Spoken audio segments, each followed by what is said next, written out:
और उसके बाद खबरें विस्तार से। लोकसभा चुनाव परिणाम को लेकर खबरें निकलकर सामने आ रही है। लोकसभा चुनाव परिणाम के बाद मुख्यमंत्री योगी आदित्यनाथ ने गुरुवार को कानून व्यवस्था को लेकर बड़ी बैठक की है और शासन के बड़े अधिकारियों के साथ आगामी पर्व त्योहार को लेकर दिशा निर्देश दिए हैं।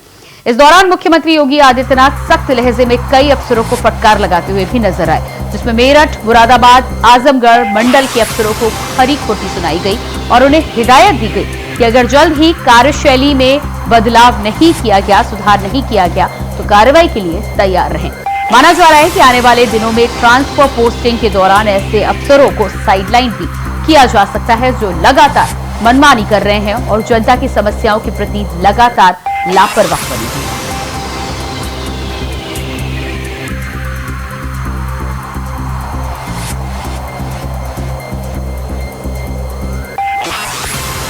और इसी खबर पर हमारे साथ ब्यूरो चीफ लखनऊ से प्रियम पाठक जुड़ चुके हैं। जी प्रियम, जिस तरह से मुख्यमंत्री योगी आदित्यनाथ ने अफसरों को लेकर फैसला लिया है, बड़ी बैठक हुई थी और इसके बाद अफसरों को फटकार भी लगाई गई है, जनता को संतुष्ट करना पहला मानक माना गया है। बिल्कुल प्रियंका, देखिए लोकसभा चुनाव जैसे ही संपन्न हुआ है उसके बाद फिर से एक बार सीएम योगी आदित्यनाथ अपने एक्शन मोड में नजर आ रहे हैं। लगातार वो बैठकें कर रहे हैं, अपने कैबिनेट के साथ में वो बैठक कर चुके हैं, मंत्रिमंडल के साथ में बैठक कर चुके हैं और कल देर शाम उन्होंने प्रदेश के शासन स्तर के जो आलाधिकारी हैं उनके साथ में बैठक करी। जिलों में जिलाधिकारी और पुलिस कप्तान, इसके अलावा नगर आयुक्त, सीडीओ, ये सभी लोग वीडियो कॉन्फ्रेंसिंग के माध्यम से जुड़े और उसमें विस्तृत प्रदेश की इस समय जो व्यवस्थाएं चल रही हैं उसको लेकर समीक्षा करी गई। मुख्यमंत्री योगी आदित्यनाथ ने आने वाले समय में जो त्योहार हैं, चाहे वो बकरीद हो या फिर जो है योग दिवस हो, इन सभी को लेकर भी अधिकारियों को निर्देशित किया है। और इसके अलावा सीएम योगी आदित्यनाथ ने जिन जिलों से ज्यादा शिकायतें आ रही हैं, जिनकी परफॉर्मेंस बेहतर नहीं है, वहां के अधिकारियों को फटकार भी लगाई है और उन्होंने साफ तौर पर कहा है कि जनता की सेवा को प्राथमिकता के आधार पर रखें। जन सेवा जो है वो सबसे पहले होनी चाहिए। जनप्रतिनिधि जो हैं उनको बैठकों में शामिल किया जाए, उनके साथ में संवाद किया जाए। इसके अलावा उन्होंने कानून व्यवस्था को लेकर समीक्षा करी, जहां पर जो पिछले दिनों में शिकायतें ज्यादा आई वहां के लेकर उनका कारण पूछा कि आखिर क्या वजह है कि वहां पर लॉ एंड ऑर्डर को लेकर व्यवस्थाएं जो है वो बेहतर क्यों नहीं हो पा रही हैं। इसके अलावा उन्होंने अन्य अधिकारियों को भी निर्देशित किया है कि सरकार की तरफ से जो योजनाएं चलाई जा रही है उनका प्रभावी रूप से क्रियान्वयन हो, शासन के जो दिशा निर्देश हैं उसका प्रभावी रूप से वहां पर पालन किया जाए। इसके अलावा जो भी अधिकारी हैं कहीं पर भी उनके खिलाफ अगर कोई शिकायत आती है तो उन्होंने कहा उसको बख्शा नहीं जाएगा, भ्रष्टाचार कहीं से भी बर्दाश्त नहीं किया जाएगा। प्रदेश के अंदर जो इस समय ट्रांसफर सीजन चल रहा है उसमें कहीं पर भी कोई लेन देन की या भ्रष्टाचार की जो बात है वो सामने नहीं आनी चाहिए। यानी कि सख्त लहजे में मुख्यमंत्री योगी आदित्यनाथ ने अपने अधिकारी को समझा दिया है कि जनता के कार्यों को सर्वोपरि रखें और इसके अलावा भ्रष्टाचार की शिकायत कहीं पर भी नहीं आनी चाहिए। आने वाले दिनों में बकरीद का त्योहार है, उसको लेकर भी उन्होंने निर्देशित किया कि कहीं पर भी जो है वो रोड पर नमाज ना पढ़ी जाए, आस्था का सम्मान किया जाए, लेकिन जो नियम है, जो कानून है उसका भी प्रभावी रूप से पालन किया जाए। कहीं पर भी जो प्रतिबंधित पशु हैं उनको नहीं काटा जाना चाहिए, उस पर रोक लगानी चाहिए और कहीं पर भी अगर इसमें लापरवाही होती है तो साफ तौर पर जिम्मेदारों की जो जिम्मेदारी है वो तय की जाएगी और उसके बाद साफ तौर पर बड़ी कार्रवाई भी शासन स्तर से इनके खिलाफ की जाएगी। 21 जून को योग दिवस है तो उसको लेकर भी उन्होंने समीक्षा करी और उसमें पूछा कि क्या कुछ तैयारियां चल रही, जितने भी पौराणिक स्थल है, जो प्राचीन स्थल है, प्रदेश की जो धरोहर है, उन सभी जगहों पर प्रदेश के अंदर योग जो है वो आयोजित किया जाना चाहिए। ज्यादा से ज्यादा संख्या में लोग जो हैं वो योग दिवस के दिन योग करें और योग से जुड़े, तो उसको लेकर जो जागरूक करना है उसका भी उसको लेकर भी उन्होंने दिशा निर्देशित किया। इसके अलावा विद्युत आपूर्ति जो इसमें एक बड़ी समस्या बना हुआ है तो उन्होंने कहा कि कहीं ना कहीं इससे आम लोगों को दिक्कत ना हो, अधिक से अधिक विद्युत आपूर्ति की जाए। जहां पर भी कहीं खराबी आ रही, ट्रांसफार्मर फूक रहे हैं, लाइनें खराब हो रही, उसका तुरंत जो है वो निस्तारण किया जाए और कहीं पर भी इसको लेकर शिकायतें नहीं आनी चाहिए। तो साफ तौर पर कह सकते हैं मुख्यमंत्री योगी आदित्यनाथ ने अपने अधिकारी को निर्देशित कर दिया है कि आम जनता के जो कार्य हैं उनको सर्वोपरि रखा जाए और कहीं पर भी कोई भ्रष्टाचार नहीं होना चाहिए, कहीं से कोई शिकायत नहीं मिलनी चाहिए। जी बिल्कुल, तो जिस तरह से मुख्यमंत्री योगी आदित्यनाथ की ये बैठक निकलकर सामने आई है, जाहिर सी बात है जिस तरह की दिशा निर्देश देते हुए नजर आए हैं, आगामी त्योहारों से लेकर आगामी आने वाले कार्यक्रमों को लेकर लोकसभा चुनाव की व्यवस्था के बाद एक बार फिर से राज्य की कमान अपने हाथों में ली है। एक तरफ प्रशासन के अधिकारियों को दिशा निर्देश देते हुए नजर आए तो दूसरी तरफ भारतीय जनता पार्टी के नेता जिस तरह से अलग अलग जगहों पर जाकर हार की समीक्षा करेंगे। क्या ऐसे मान लिया जाए कि मुख्यमंत्री योगी आदित्यनाथ उत्तर प्रदेश में एक बार फिर से एक्टिव मोड के साथ ही साथ ताबड़तोड़ फैसलों की शुरुआत करने वाले हैं? एक तरफ 2027 की तैयारी भी क्या इसे माना जा सकता है और दूसरी तरफ जो खामी है उसको लेकर किसी भी तरह की गलती अब आने वाले समय में बर्दाश्त नहीं की जाएगी। प्रियंका देखिए, ऐसा नहीं है कि चुनाव के लहजे को ध्यान में रखते हुए या चुनाव की तारीखों को ध्यान में रखते हुए मुख्यमंत्री की तरफ से बैठक की जा रही हो, या इस तरीके से ये कोई पहली ऐसी बैठक नहीं थी। समय समय पर खुद योगी आदित्यनाथ जो हर विभाग की को समीक्षा करते हैं, बैठक करते हैं, अधिकारियों के साथ में वो जुड़ते हैं और सीधे तौर पर उनसे संवाद करते हैं। और शायद यही बड़ी वजह है कि अगर आप देखें, कानून व्यवस्था उत्तर प्रदेश के अंदर काफी हद तक बेहतर हुई है। और 2022 में जब फिर से बीजेपी की सरकार उत्तर प्रदेश के अंदर रिपीट हुई, जिसने अपने आप में रिकॉर्ड जो है कह सकते हैं बनाया, मुख्यमंत्री के तौर पर योगी आदित्यनाथ ने दोबारा लगातार शपथ ली, ये अपने आप में रिकॉर्ड था। और इससे पीछे की जो वजह थी वो थी उत्तर प्रदेश के अंदर कानून व्यवस्था, और एक मैसेज जो जनता तक गया कि उत्तर प्रदेश के अंदर कानून व्यवस्था बेहतर हुई है। तो कहीं ना कहीं वो उसमें कोई भी जो है कोताही नहीं बरतना चाहते हैं, और इसीलिए लगातार वो समय समय पर पुलिस अधिकारियों के साथ में, इसके अलावा शासन स्तर के अधिकारियों के साथ में वो संवाद करते रहते हैं, बैठकें करते हैं। ग्राउंड पर जो अधिकारी तैनात हैं, आखिरी लेवल तक जो लोग हैं उनसे वो सीधे तौर पर जुड़ते हैं और वहां पर वो दिशा निर्देशित करते हैं कि कहीं पर भी कोई लापरवाही नहीं आनी चाहिए, कहीं से कोई शिकायत नहीं आनी चाहिए, क्योंकि उसको वो बिल्कुल बर्दाश्त नहीं करेंगे। भ्रष्टाचार की कोई शिकायत नहीं आनी चाहिए। जी, प्रियम जोड़ने के लिए आपका बहुत बहुत शुक्रिया। और इसके बाद बात करेंगे अगली खबर को लेकर। लखनऊ से अगली खबर सामने आ रही है। उत्तर प्रदेश की 9 विधानसभा सीटें हुई खाली, कांग्रेस समाजवादी पार्टी से कर सकती है सीटों की मांग। सपा के खाते में आती हैं 4 विधानसभा की सीटें।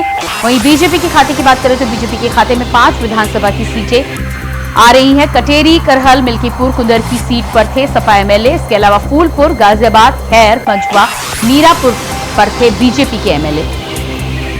कहीं न कहीं लोकसभा चुनाव के संपन्न हो जाने के बाद 9 विधानसभा की सीटें उत्तर प्रदेश में खाली हैं, जिनको लेकर समाजवादी पार्टी और भारतीय जनता पार्टी के साथ ही साथ कांग्रेस ने भी फील्डिंग की शुरुआत कर दी है। माना यह जा रहा है कि समाजवादी पार्टी से कांग्रेस कुछ सीटों को लेकर मांग कर सकती है। अब देखना यह होगा कि समाजवादी पार्टी और कांग्रेस का जो गठबंधन लोकसभा चुनाव में हिट रहा है, क्या राज्य में भी उसी तरह का सामंजस्य देखने को मिलता है।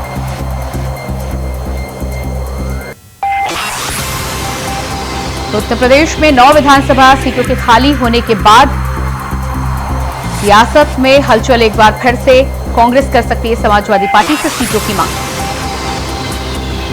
समाजवादी पार्टी के खाते में 4 सीटें, तो वहीं बीजेपी के 5 एमएलए के स्थान रिक्त हुए हैं।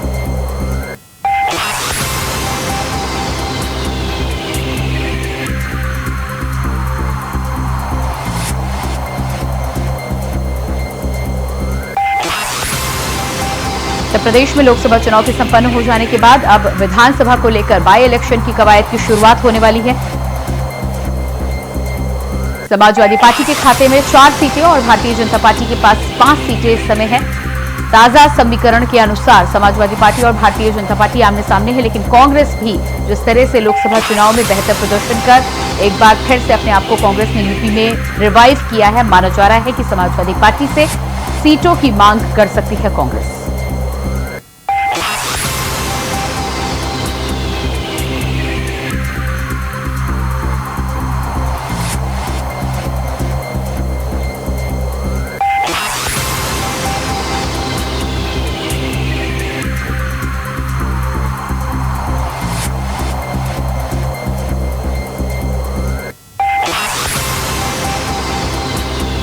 और इसी खबर पर हमारे साथ यूपी से state coordinator Anil Pathak ji live जुड़ चुके हैं। जी अनिल, जिस तरह से उत्तर प्रदेश की अब बात की जाए तो लोकसभा चुनाव के बाद बाई इलेक्शन को लेकर स्थिति बनती नजर आ रही है। 9 सीटें खाली होने के बाद समाजवादी पार्टी की सीटों को लेकर कांग्रेस की भी नजर है, क्या कहना है आपका?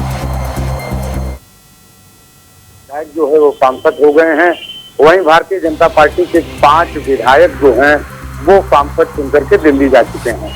तो इस हिसाब से कुल 9 सीटें खाली हुई हैं। साथ में ही अभी कानपुर के विधायक हैं समाजवादी पार्टी के इरफान सोलंकी, उनको 7 साल की सजा हुई है। तो माना जा रहा है कि इरफान सोलंकी की जो सीट है तो उस पर भी उपचुनाव होगा।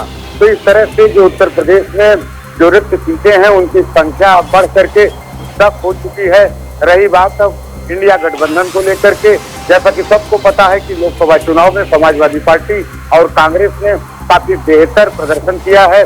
समाजवादी पार्टी को 37 सीटें मिली है, तो वहीं कांग्रेस को 6 सीटें मिली हैं। अंदर खाने में चर्चा है कि कांग्रेस जो 10 सीटें रिक्त हुई हैं तो उसमें हिस्सेदारी का दावा ठोक सकती है, क्योंकि भाजपा की जो 5 सीटें हैं उस पर कांग्रेस का मजबूत दावा है कि इन 5 सीटों पर जिस पर दबदबा जो है भारतीय जनता पार्टी का रहा है उसमें जो है कांग्रेस को हिस्सेदारी मिलनी चाहिए। अंदर खाने में ये भी खबर है कि कम से कम 2 सीट कांग्रेस जो है वो दावा ठोक सकती है उत्तर प्रदेश के बाई इलेक्शन की 10 सीटों पर।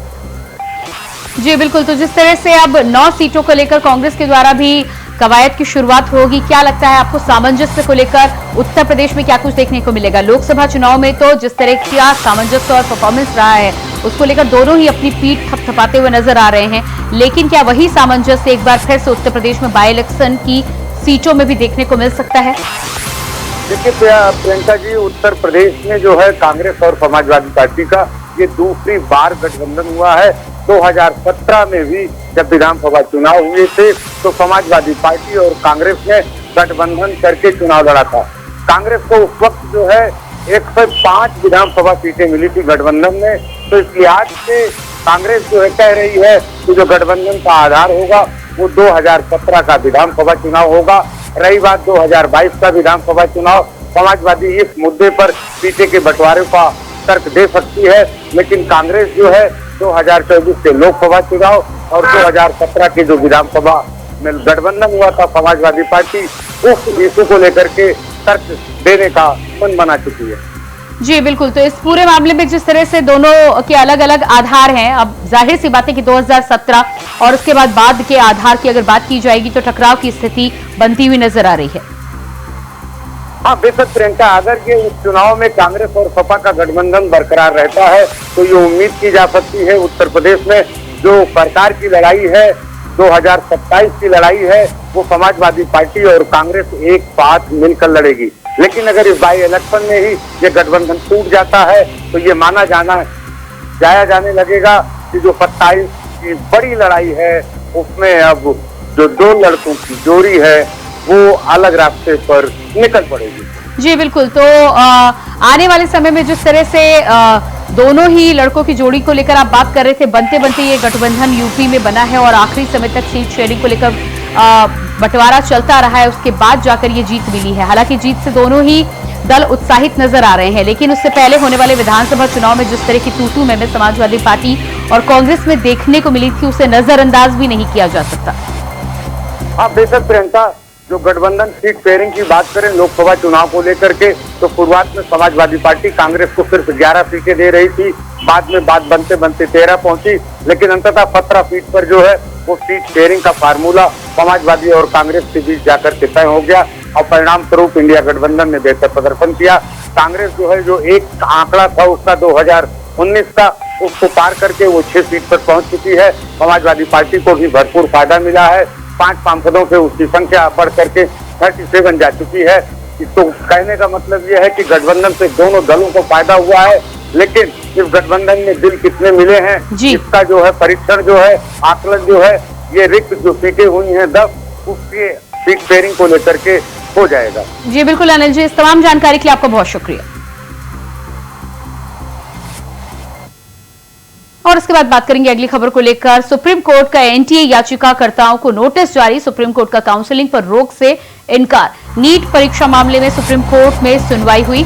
सुप्रीम कोर्ट ने केंद्र एनटीए से 1 हफ्ते में मांगा है जवाब, वहीं सीबीआई जांच की मांग पर भी सुनवाई हुई। एनटीए की ट्रांसफर अर्जी पर नोटिस जारी, सभी अर्जियों पर अब 8 जुलाई को होगी सुनवाई। एनटीए ने सभी याचिकाओं को संबद्ध किया।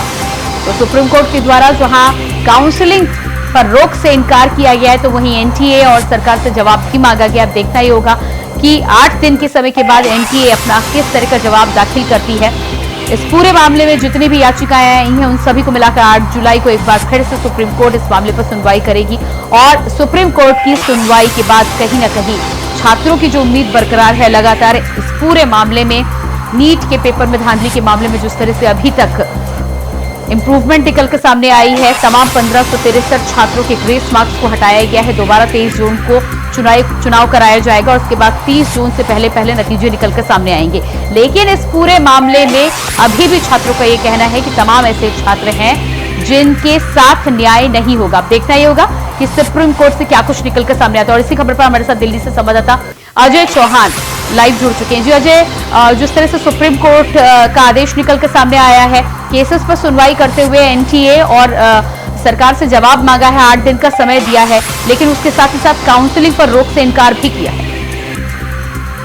देखिए लगातार जिस तरह नीट परीक्षा में जो धांधली सामने आया, जो कि 72 छात्रों का एक ही अंक यानी 720 ये अंक आया। एक लगभग महीने का राजनीति अगर मैं बात करता हूँ, धरना प्रदर्शन भी जोरों पर है कि जगह छात्र धरना प्रदर्शन कर रहे हैं, लेकिन सुप्रीम कोर्ट ने कहा इसकी अब सीबीआई जांच होनी चाहिए और आई है, यानी कहीं की जहाँ भी जो गड़बड़ी हुई है उसकी जांच की है। आखिरकार इतना बड़ा जो स्कैम है, जिस तरह से काम हुआ है सामने कि आखिरकार एक ही जगह पर इतने सारे कहाँ का है, तो कहीं ना कहीं जो जांच का विषय वो सुप्रीम कोर्ट ने कहते हैं। अब देखना ही होगा कि लेकिन लगातार जो 1563 बच्चे हैं उनकी परीक्षा के लिए भी बोला गया कि लेकिन बताते हैं कि उसके अंदर कुछ बच्चों ने विरोध किया है कि अब परीक्षा चाहिए, क्योंकि कुछ सुप्रीम कोर्ट ने कहा जिससे मार्क्स कम है, यानी 80%, 80% और 75% आसपास उनके, तो ऐसे में सवाल यह है कि आखिरकार छात्र तो विरोध प्रदर्शन कर रहे हैं, जांच की मांग कर, वही जो परीक्षा है उसको भी रुका रहे, या तो पूरी परीक्षा ही दोबारा से की जाए, इसकी भी वो मांग करें कि जो बच्चों का भविष्य है वो काफी कई लाख बच्चे ऐसे जिनका भविष्य है, जो अपनी रोजी रोटी करते हैं, गरीब घर से बच्चे आते हैं जो पैसा लगाकर वो चाहते हैं कि हम कहीं नौकरी करते हैं, तो ऐसे सवाल आखिरकार इतना बड़ा स्कैम हो कैसा हुआ। तो देखिए सुप्रीम कोर्ट साफ साफ कहा इसकी जांच हो और सीबीआई जांच होनी चाहिए ताकि जो सत्य है वो सामने आए। जी बिल्कुल अजय, इस जानकारी के लिए बहुत शुक्रिया आपका। और इसी के साथ फिलहाल इस बुलेटिन में इतना ही। खबरों का सिलसिला जारी रहेगा। नमस्कार।